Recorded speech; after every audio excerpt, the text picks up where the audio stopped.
by ons aanlyn diens. Ons is so bly jy het ingeskakel. Ons is natuurlik besig met 'n reeks, die broer se brief, waar ons bietjie praat uit die boek van Jakobus. Nou vandag gaan ons praat oor versoekings. In hierdie week het iemand vir my gevra, hoekom sê die Bybel ons moet vreugde vind of bly wees wanneer ons versoek word?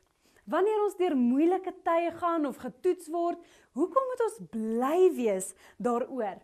En ek dink dit is 'n geldige vraag as jy Jakobus 1 vers 2 in isolasie gaan lees. Nou ek sal dit nie aanbeveel nie, mens moet nooit verse net sommer in isolasie gaan lees nie, want die beste teks is mos nou konteks.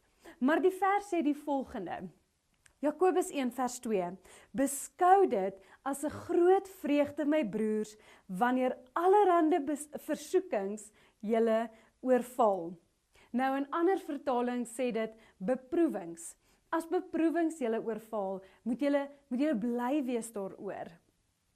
Nou Johan het in week 1 gepraat oor hierdie beproewings, oor hierdie versoekings. Nou die tema van versoekings kom bietjie later in Jakobus weer op. Jakobus 1 vers 12 tot 15 praat Jakobus weer oor versoekings en hy sê in vers 12 die volgende, gelukkig is die man wat versoeking deurstaan, want as hy die toets slaag, sal hy die oorwinningskrans van die lewe ontvang, wat God beloof het aan hulle wat hom liefhet. Nou die woord beproewing en versoeking wat in vers 2 en in vers 12 tot 15 voorkom, is dieselfde Griekse woord. Dit is die woord pyramos. Pyramos. Nou die konteks van hierdie woord kan verskil in sy betekenis afhangende van die omstandighede. So kom ek sê dit weer. Die betekenis van hierdie woord, pyramos, kan verskil afhangende van die omstandighede. Dit klink bietjie beter. Ja, so baie soos wat ek en jy die woord shame of lekker gebruik, afhangende van die omstandighede waarin ons hom gebruik, kan dit of goed wees of sleg wees. Dit hang natuurlik af van die konteks. Nou hierdie woord, pyramos, in vers 2, versoekings, beproewings, is 'n eksterne versoeking. Dit is goed wat van buite af ons lewe beïnvloed. Dit is goed soos siektes en armoede, die dieselprys. Dit is wêreldse invloede wat 'n impak het op ons lewens. Maar vanaf vers 12 tot 15 sien ons 'n verskywing van hierdie woord versoekings. Die pyramos se konteks begin verander. Hier verwys Jakobus in vers 13 na 'n interne morele stryd. En ons weet hierdie, want in vers 14 en 15 sê hy, dit ontstaan uit ons eie bose begeertes. So kom ons ontloot bietjie die tema van versoeking uit Jakobus 1 vers 13 tot 15. Laat niemand wat versoek word sê, ek word deur God versoek nie. Want God kan nie deur kwaad versoek word nie en self versoek hy niemand nie. Elkeen word versoek wanneer hy deur sy eie begeertes meegevoer en verlei word.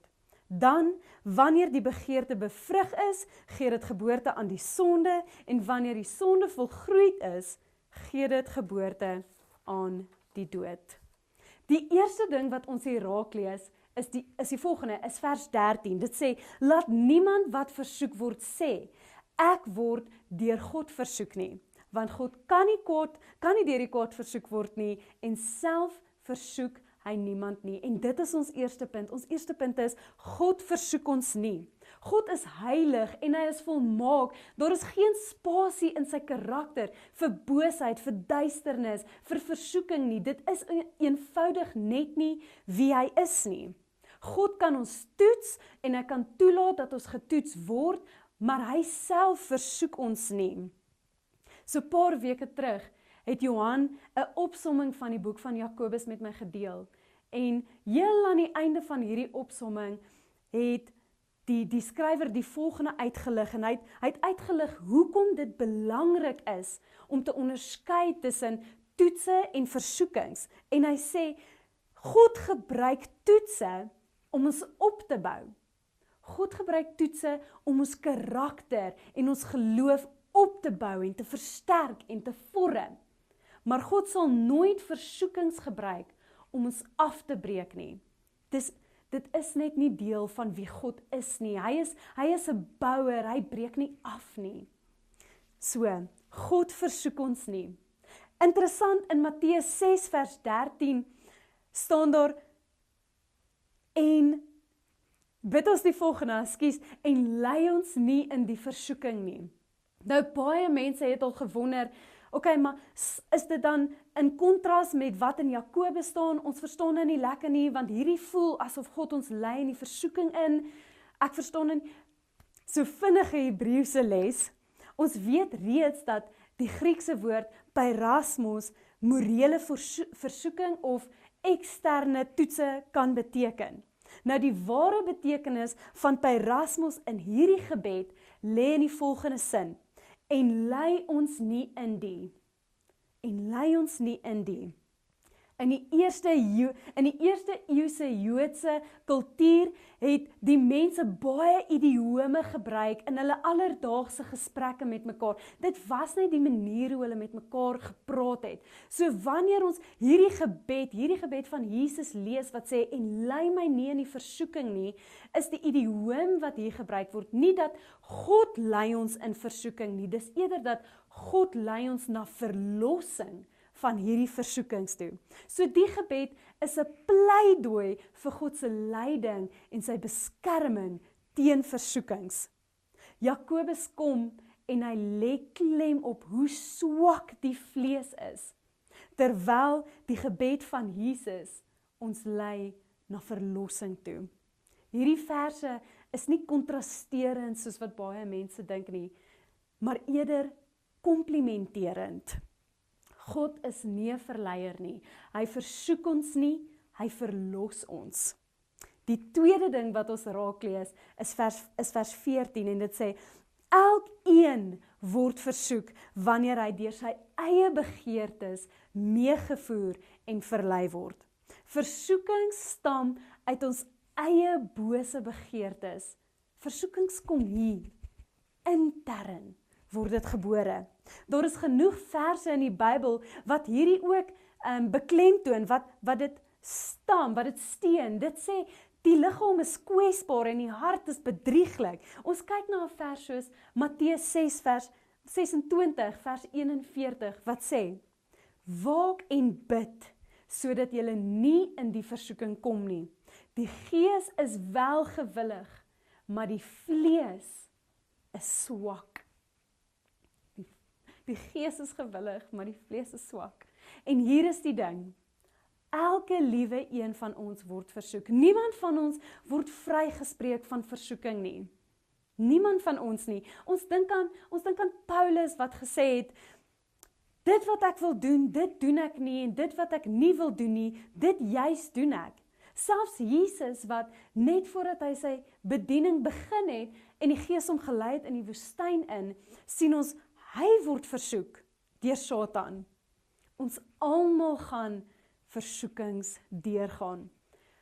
Ongekontroleerde begeertes is een van die gevaarlikste goed vir jou en my as kinders van God. Mense wat Jesus liefhet.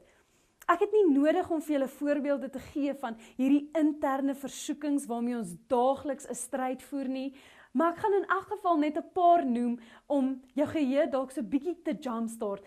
Versoekings soos procrastination, om te skinder, om te kla, versoekings soos om te oordeel of om te begeer. Hierdie is versoekings waarmee ons daagliks sit en wat ons daagliks in die gesig staar. Almal van ons gaan versoekings deur. So die probleem met hierdie ongekontroleerde versoekings of begeertes is vers 15. Wat lees, as begeertes bevrug raak, bring dit sonde voort. Nou die begeerte self is nie sonde nie. Maar as jy hom justify, jy voer hom, jy is okay met hierdie begeerte wat net daar is, hierdie versoeking, en dan word hy bevrug. So, dit bring sonde voort. En as daai sonde ryp word, lei dit tot die dood. Vir ons is dit nie net 'n fisiese dood nie, maar 'n spirituele dood. Dit is soveel erger. 'n lewe sonder Christus, 'n lewe sonder die leiding van die Heilige Gees. 'n spirituele dood. Versoekings broei wanneer ons faal om beheer te neem van ons geestelike gesondheid. Ons as gelowiges het te gemaklik geraak om ons versoekings te regverdig of om dit te ignoreer of om dit onder die mat in te stoot. Dit is nie 'n gesonde geesteslewe nie. Versoekings broei wanneer ons faal om beheer te neem van ons geestelike gesondheid. En dit bring my by my derde punt, wat sê, hoe oorwin ons dan hierdie tekortkominge wat ons het intern, hierdie versoekings, hierdie bose begeertes? Ons moet versoekings uitwys en uitroei. As 'n versoeking soos wat Jakob beskryf so voorspelbaar is die oplossing nie om dit met, 'n vinnige slag net te probeer beklei nie. Dit is om jou tyd te vat en strategiese beplanning te doen, intentioneel hierdie versoekings te onderskep.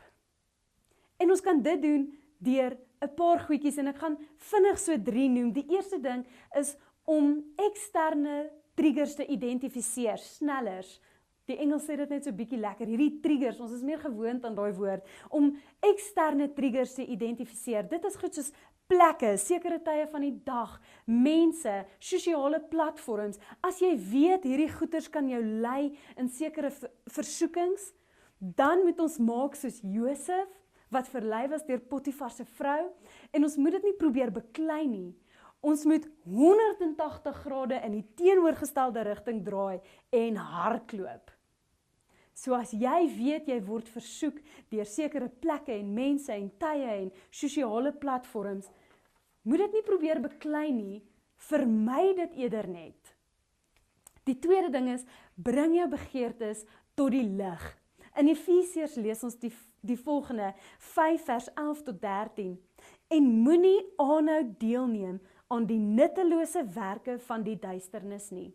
Nee, ontmasker eerder hierdie werke, want mense doen dit in die geheim, wat te skandelik is vir woorde. Maar as die lig daarop skyn, kom alle dinge se ware karakter aan die lig. Boosheid, hierdie bose begeertes wat ons het, thrive in die duisternis, in die geheim. So, wat gaan ons doen om dit uit te wis en om dit uit te ken en om dit uit te wys? Ons gaan dit ontbloot, ons gaan dit tot die lig bring en ons gaan sê, ek sien jou raak. Ek sien hierdie klaar raak. Ek sien hierdie begeerte en hierdie skindergees. Ek sien hierdie procrastination gees. Ek sien dit raak en ek bring dit tot die lig. Die derde ding wat ons dan moet doen is, ons moet hierdie begeerte versmoor.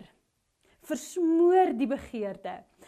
Daar's 'n bekende sêding wat sê, if you can name it, you can tame it. Dit is nie wat ons hier wil doen nie. Ons wil nie hierdie begeerte tem nie. Ons wil hierdie begeerte totaal en al uitwis. En ons kan dit doen, want in Galasiërs 5 vers 16 staan die volgende. Ek sê, laat julle leefstyl eerder deur die Gees bepaal word. Dan sal julle glad nie aan die begeertes van julle sondige geaardheid toegee nie. So hoe versmoor ons hierdie begeerte? Hoe versmoor ons hierdie boosheid? Ons laat die Gees toe om in al daai donker hoekies in te kom en dit uit te wis, dit uit te wys en dit uit te wis. Ons laat die Gees toe om te kom werk in ons lewens, om te kom vorm, om te kom skaaf en skuur. Ons laat die Gees toe om hierdie versoekings uit te wis. Ek sluit af met die volgende. Gee jou hele lewe en jou denke en jou aksies oor aan Jesus. Want as daar een ding is wat jy moet wegvat van hierdie boodskap van vandag in rakende met versoekings of op toepassing van versoekings, is dat ons Jesus brood nodig het. Sonder Jesus gaan ons nooit ons versoekings kan oorwin nie. Sonder Jesus gaan ons nooit die oorhand kan kry nie. Ons het Jesus nodig. God kan nie verlei word nie en hy verlei ons nie. Ons boosheid kom intern en daarom het ons Jesus nodig. A.W. Tozer sê dit so mooi. Hy sê, "The man who has God for his treasure has all things in one. Many things are nuisances, soos versoekings, but one thing is necessary. Total dependence upon Christ removes the burden of pretending to be strong when we are utterly weak." Ons het Jesus nodig om ontslae te raak van hierdie lelike, bose begeertes binne ons. Dit gaan met ons gebeur. Ons almal het dit. So ons het nodig om die Gees toe te laat in ons lewens, om te kan doen wat net hy alleen kan doen. Kom ons bid saam. Vader, dankie dat U met ons is. Dankie dat U ons lei en dat U ons nie versoek nie. Dankie dat U vir ons hoop gee in die vorm van verlossing van hierdie versoekings. Vader, ons gee net vandag opnuut ons lewens oor aan U en sê, kom haal hierdie lelike versoekings uit, kom wys dit uit sodat ons dit kan oorgee aan die Gees, want Here, ons moet dit kan neem om dit te kan oorgee. Here, kom doen wat U alleen kan doen. Ons is lief vir U, Vader, en ons wil meer en meer soos Jesus wees. In Jesus se naam bid ek dit. Amen.